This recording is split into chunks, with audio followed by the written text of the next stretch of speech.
Thank you very much for the introduction. Welcome to the RIETI-CEPR Symposium, exploring the new capitalism. Today, we are going to cover two topics. The first is climate change and green energy. The second is global economic resilience in the face of geopolitical shocks.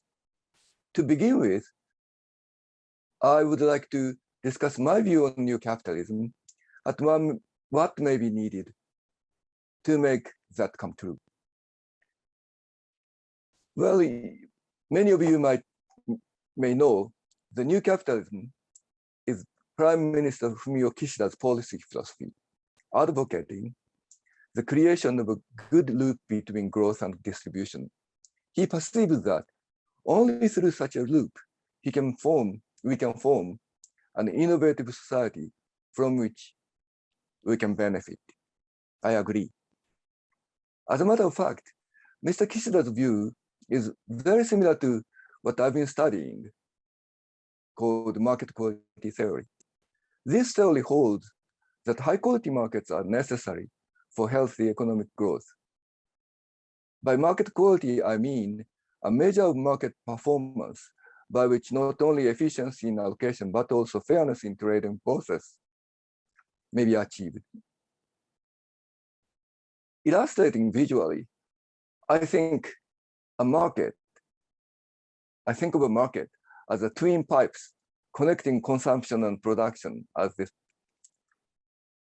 Let me share this diagram, as this diagram shows.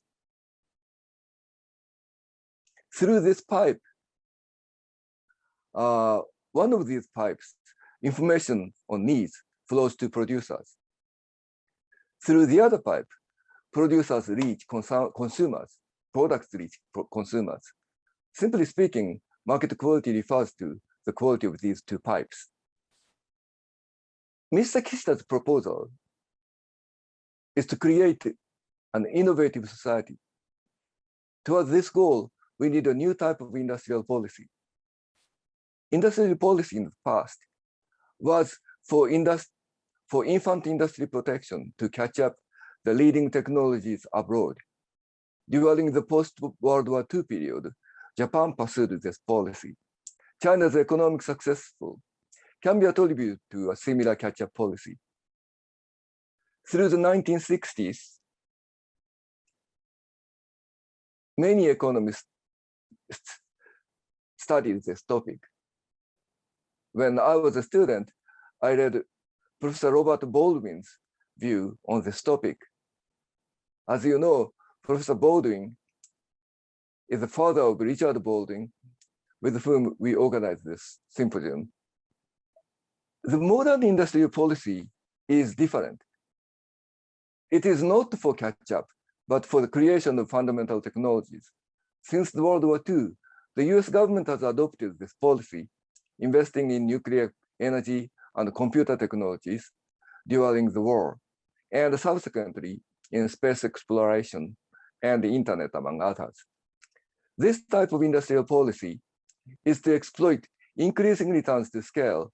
The idea originates from a famous Japanese economist, Takashi Negishi.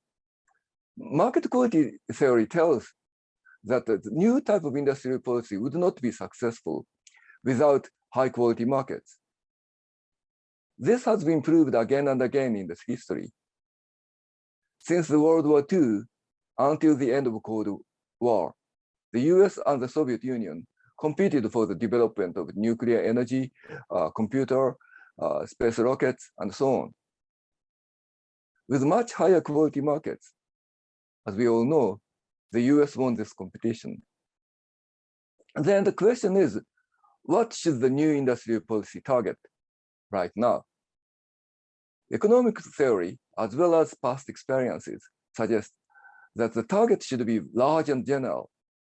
It should not be small, such as to pick a winner from competing firms or from competing specific technologies. As the US policy on computer and internet suggests, we should set a general target and let the private sector select specific technologies. In the past, for example, Many companies developed internet browsers from which consumers have selected Google. This suggests that we should pursue under the new industrial policy is a general target, such as green energy, zero emission cars, and in the face of current geopolitical situations, the creation of a stable global value chain. With this in mind, at RIETI, we are establishing the new EBPM Center in this April, at which we will study the new industrial policy. We are going to create a framework in which new projects can be evaluated in a forward-looking manner.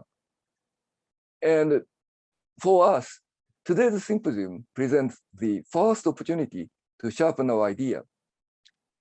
In the first panel discussion, Professor Richard Baldwin will host Professor Rick van der Poel and Ms. Yuki Ono to discuss current issues on green energy. In the second panel discussion, our Vice President Tetsuya Watanabe will host Professors Baldwin and Yasuyuki Todo to discuss on global value chain. I would be very grateful if we could hear from our audience their response and inputs towards our endeavor. I thank you very much.